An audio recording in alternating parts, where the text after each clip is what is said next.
Views on Israel and Palestine scene? There is literally no upside nor an existing strategy for Hamas. This may have been the worst strategic error an entire nation has made in the past century that possibly leads to the end of Gaza or even Palestine itself. Hamas has been used by Iran as pawns. And this time probably for the last time. It's a very complicated matter and it's going to be ugly. Probably uglier than the Syrian war. Let's hope this worst case scenario stays hypothetical. My sympathies for the people who will be caught in the middle. Whatever becomes of this tragedy, and the ever-shifting borders between Israel and what should be a Palestinian state, it will repeat so long as both sides teach their children to hate the other via experienced trauma. Or actual words. Distrust and hate are generational inheritances and so ingrained in both groups that the good people, the majority on both sides, are at the mercy of the truly hate-filled bad actors among them. I don't think we'll ever see peace in that region unless something genuinely miraculous or terrible happens. I just can't be optimistic. Is there a list of foreigners killed or kidnapped by Gaza so far? I know 2 ex-Thai got killed, and some Nepalese students got kidnapped, and one German lady was shot and paraded by Hamas. I'm honestly frightened for the Palestinian people. Who knows what would happen to them in retaliation? Combined with a right-wing Israeli government, I'm honestly not sure anybody would get anything good out of it. What will it take to stop the bloodletting? I don't understand how Hamas is more of a terrorist organization than Israel. If you go by number of civilians injured, traumatized or killed, there is no comparison. For Israel, this is war. Palestinians have been on the receiving end nonstop since 1948.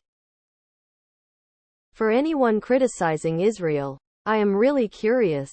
What is your solution to this problem? And I mean serious solutions. Not like they could just hold hands together and be friends kind of ideas. It's been this way since the beginning basically. Nothing will accept more violence and bloodshed. Honestly, a great many people have suddenly shifted from becoming experts in Russia-Ukraine to experts in the Middle East again. They came in on hand gliders. Goddamn. Iron Dome sucking dick. We shouldn't cheer up for the deaths of innocent people. This goes to both Israel and Palestine.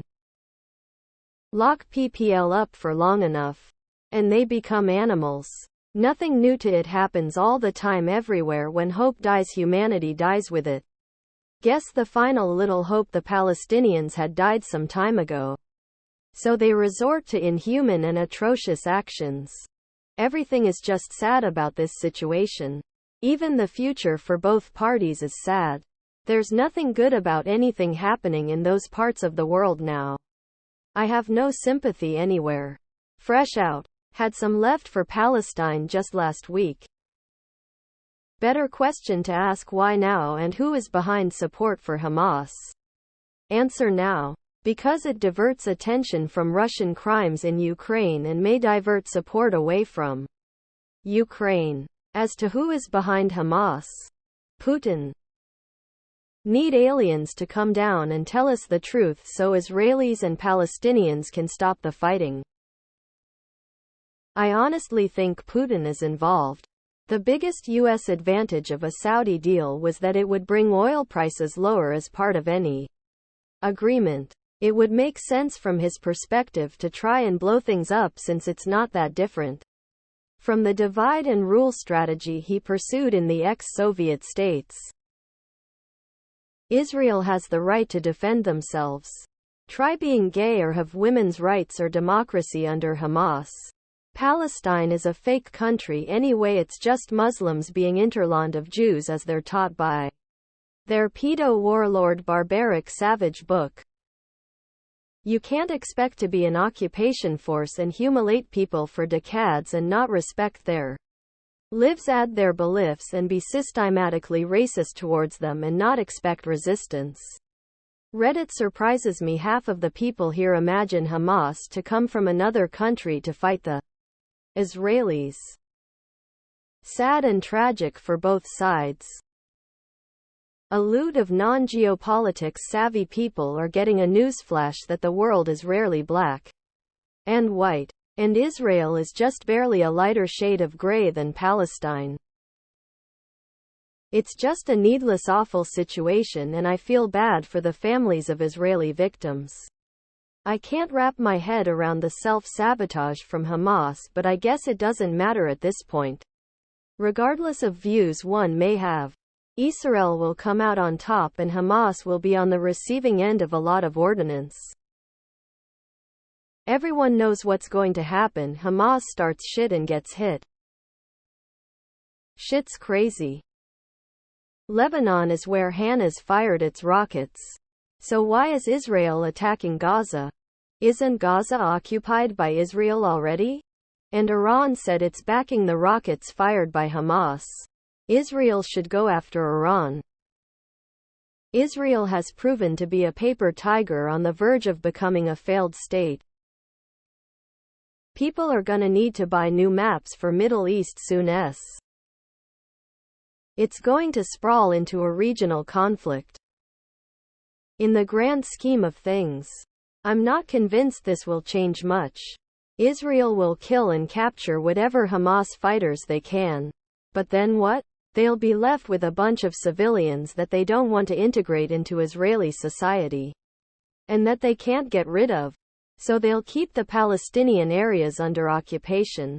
The surviving relatives and friends of the dead Hamas fighters will be recruited into whatever is left of Hamas, and in a couple of years we will be in the same situation as before. I just see no sustainable solutions that both sides could live with. End conclusion. They both should leave the Levant. And we use it as a nuclear power station. Humiliating defeat for Israel so far. More obvious than ever who is morally right in this conflict. Does anyone question the absence of a catalyst for Hamas for the attack? I don't believe Hamas was motivated on its own. I believe Putin had a hand in this. His denazification invasion was beginning to wane, along with the U.S. tolerance for aid to Ukraine. Perfect timing to convolute U.S. aid to Ukraine. And this following the past 2 years of Putin courting Raisi, where Raisi unofficially oversees Hamas, even voted into office in part because of them.